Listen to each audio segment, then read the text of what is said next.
What is good, my people? Welcome back again. We got a leg workout and a bit of core as well today. So let's get straight into it. If you are a avid viewer of this channel, then you'll realize that our leg workout is a bit different today. We got some new and exciting exercises in. So make sure you watch all the way through. So we started off with, a front squat. Usually we do the back squats, but today we done the front squat. We want to work the body in different ways. This is going to be more quad focused. We used to do a lot of front squats when I was playing football in uni and stuff. So I've grown to accept them for what they are. They are not easy. They will actually humble you in a sense, even though I don't really like to use the word humble. But they will humble you in a sense. Like, you have to drop the weight when you're doing front squats, unless your legs are crazy strong and you can do the same amount on your back as you can on your front. But for most, usually you have to drop the weight when you're doing a front squat. I was making sure to get real low, real deep, almost butt touching the ground. That was the main focus of today. It wasn't to see how much weight I could move. I was more concerned of moving efficiently. Can I go through a full range of motion with weight on the front of my body?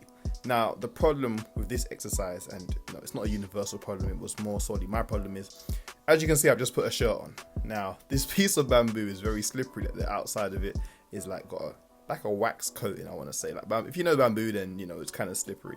So my sweaty arms from warming up and exercising was not helping with that. So I had to throw on a t-shirt. Now even when I threw the shirt on, it was still moving. Like, the size of the bamboo is not really appropriate for doing front squats, because usually a barbell is a skinnier bar. This is, obviously you can see, quite a thick piece of bamboo. So it just made the exercise more difficult than what it needed to do. I couldn't really focus on the reps. I was more so trying to hold it in place. So not to complain, but that was why the rep count was lower than what I had originally aimed for, because as you can see, I'm moving quite smooth through the movements even when I've increased the weight.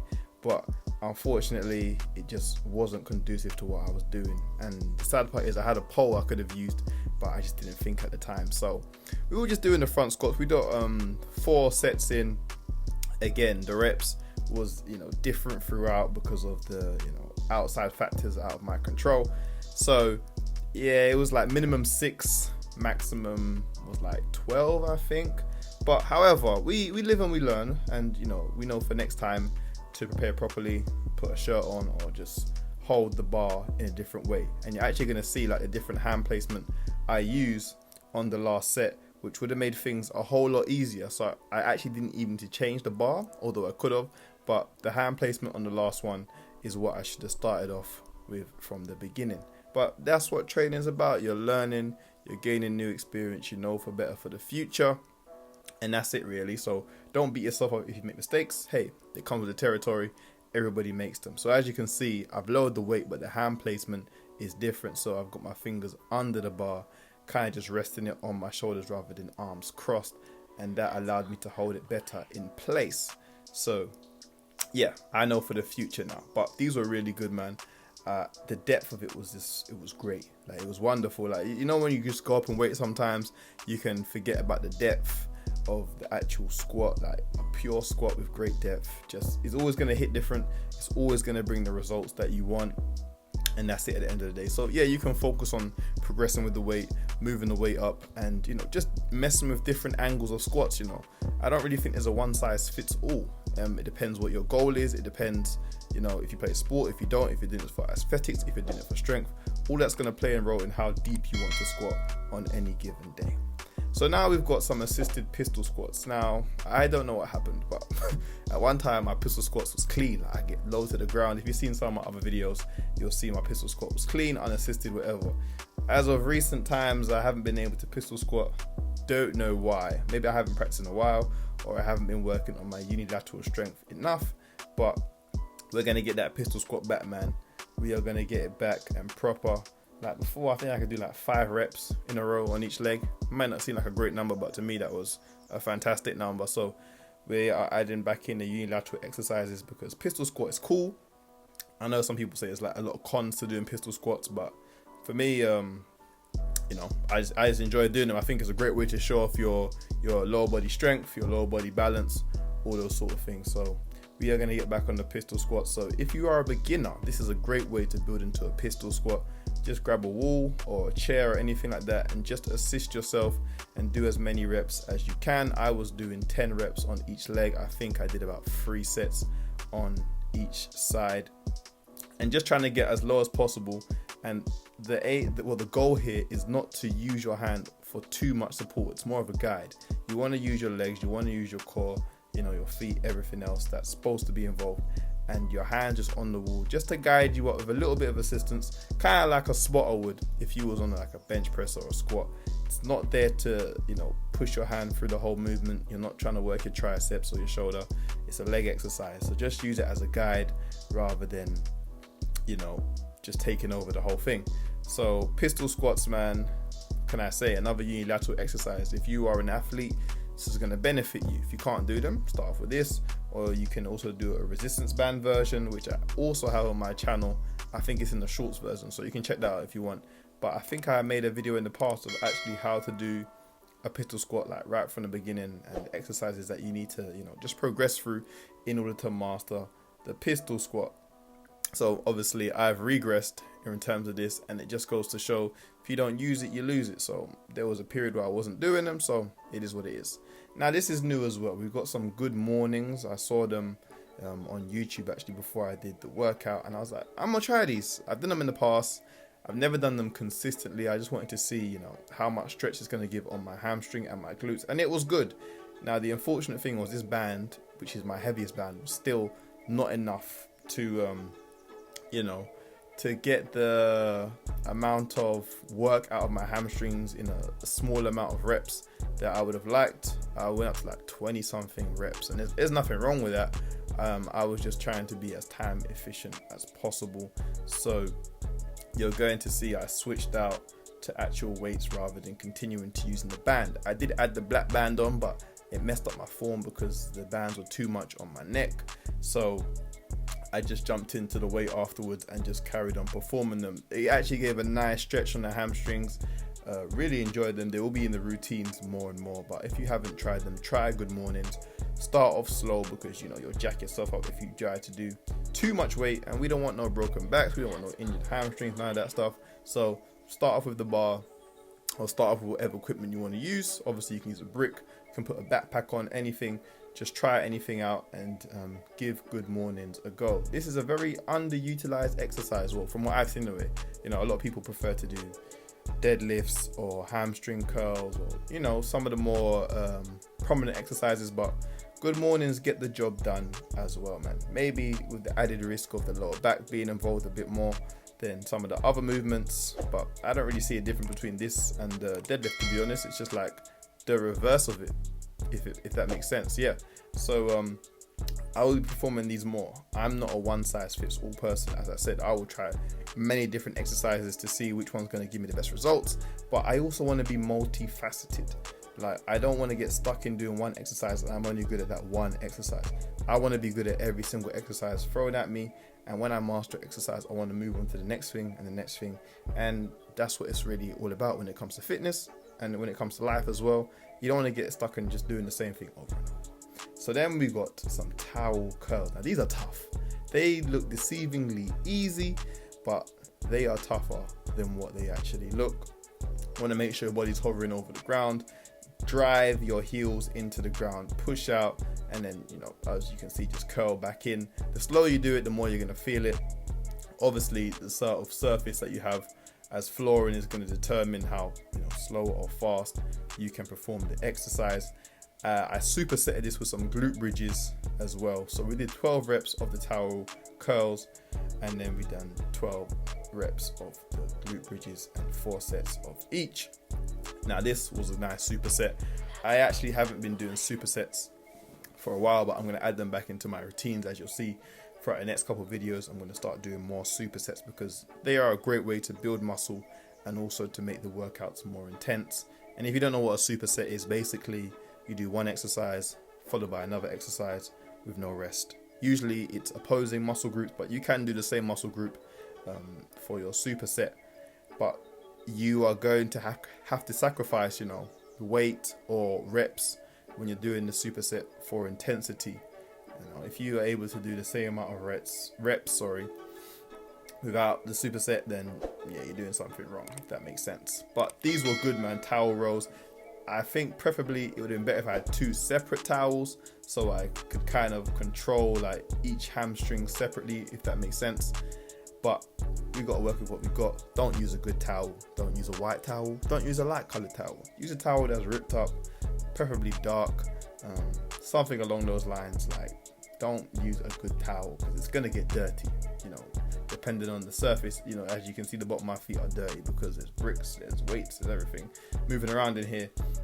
So use a towel that nobody uses anymore, nobody cares about, and get to work, man. But it's a great exercise, especially for beginners, especially for those at home who want to work their hamstrings and don't have access to weights or can't deadlift, because this is, again, another underutilized exercise.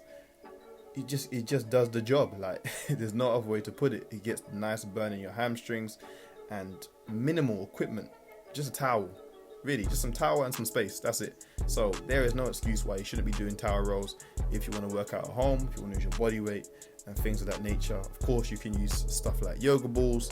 I think they're called sliders. I think you can get sliders from Amazon as well. Or you can just even put socks on, like, depending on how slippery your floor is, you can put socks on and do this. Like, the choice is yours, but the only way it's gonna happen is if you make it happen. You've got to be innovative. You've got to be creative when it comes to getting the job done. Again, don't be in this victim mentality. Oh, I don't have weights, I don't have equipment, make it work, man. Find something, go outside, go through the storage in your house. There's always something somewhere, a man's trash is another man's treasure at the end of the day. So then we got some more unilateral exercises. We just got some leg lowers. I used to do these consistently, and again, when I was in uni, was made to do this because unilateral strength when it comes to athletes is very important. Being able to explode off of one leg, change direction off of one leg is very important. So obviously we are building that leg strength in one leg at a time, trying to get as low as possible. Your foot doesn't have to touch the ground, but that should be the goal. Well, it shouldn't touch, it should just tap, but just getting as close to the ground as possible, and you know where that is. It is the goal here. And then as you progress, you can move the bricks higher and higher. But I was good with working with this. Obviously, I had done some stuff prior, so my legs were, fatigued, but not completely fatigued. So we just worked with this height today, and then we'll just continue to progress from there. And obviously, the ceiling's going to limit how high I can go, but we'll just progress. We'll see how far we can progress, and eventually be able to do a pistol squat at this height and all that other stuff, man. So we did 3 sets of these, or was it 4 sets? Don't remember, but I think I've recorded 3 sets. Something happened to the last set. No, it was 3 sets for sure. 10 reps on each side. Make sure you're maintaining your balance. This is great for the ankle strength. This is actually great just for your whole lower body in general. Balance, coordination, everything, your hips. Another exercise that is overlooked or may not be used as often as possible because it's actually quite difficult, number one. And number 2, it's not really seen as one of the sexy, exercises. But athletes, man, don't skip out on them. Do not skip out on them. Very, very important. And, you just got to do your best to control it going down and then coming back up. And then you will feel like the stretch on your quads as you're going down. And then that's when you just want to explode back up, man. Obviously, the slower you do them, the more you're going to feel the burn. But that's what it's all about, man. And again, you can use anything you want. I use the bricks. If you got like a little ladder or, boxes, anything. And the exercise that most people hate, planks. I did about 1 minute and 30 seconds of planks, 2 sets. Obviously, I've been using my core for other exercises, so yeah, it is what it is. Usually I would do more, but 2 sets of planks, man. Planks, what can we say? They're great, but most people hate them because they're hard. You want to focus on keeping that body streamlined. You want to push through your shoulders, push through your palms, making sure that your core is tucked and it's not sagging or it's too high. It's good to have a partner or a coach critique your plank form, so once you kind of feel where your muscles are supposed to be and everything of that nature, then you can perform them alone or in front of a mirror. But if it's just slightly off the form, it's not really going to take away from that much, but you want to focus on keeping the form as clean as possible. If you want to see how long a minute is, try a plank. You'll realize how long a minute is. I think the longest plank I've ever done is about 4 minutes, I believe. Yeah, it was 3 something, but it was definitely in the 3 to 4 range. We had to do it for a fitness test before, for football, and just see how long you could go for. It was being watched. You didn't time it yourself. There was a coach there timing it. So I think about 3 or 4 minutes, and that's the longest plank I've ever done. And that was because I was fresh. I didn't do it after I finished working out, obviously. I've done it fresh off the bat. That's the longest one I've ever done. But we're gonna slowly build up to getting the plank longer. I used to do like 2 minutes something for reps, so we're gonna get back to that. Again, another exercise that's great for calisthenics athletes, all athletes in general, but calisthenics especially, because you have to keep your core in position on things like pull-ups, dips, many different exercises. So planks, please, if you're not gonna do them consistently, you're just hurting yourself at the end of the day. Start doing them, just a little minute here and there. You can set it up, split it up into different amount of sets. You don't have to do a minute to start off with. If you're a beginner, you can start for 30 seconds. Because trust me, 30 seconds, you'll feel it if you're just starting these off. But 20, 10, whatever. Start where you're at and then gradually progress.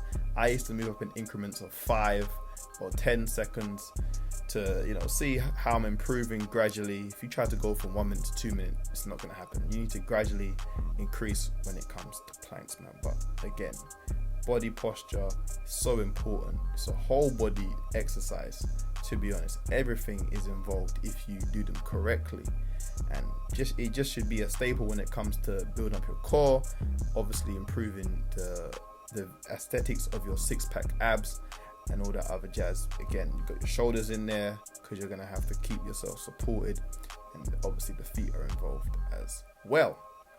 Next, we moved on to some knee raises. Now, my core was already fatigued from the planks, but the knee raises had to be done. We wanted the extra work in. I don't know why the camera's blurring out, so I need to stop doing that. Yeah, I think I forgot to wipe it. However, knee raises, we did 3 sets of these, man. It's just about controlling the movement, making sure there's not too much swing, making sure you can control the descent as well. So because I have a door behind me, I can't really cheat on these. I have to stop my feet before I reach the door. It's a loud bang and everyone's like, what happened? So yeah, I'm kind of forced to keep the form as strict as possible at the end of the day. So it was a great workout, man. I really enjoyed this one. Again, it was nice doing different exercises and just switch it up. Don't get caught in the same thing. Just switch it up. Have fun with it. Have fun on your fitness journey. You might find that one of the exercises that you used to hate, you now enjoy, man. So don't be afraid to switch things up. Make sure you like, comment, subscribe. I'm out. Peace.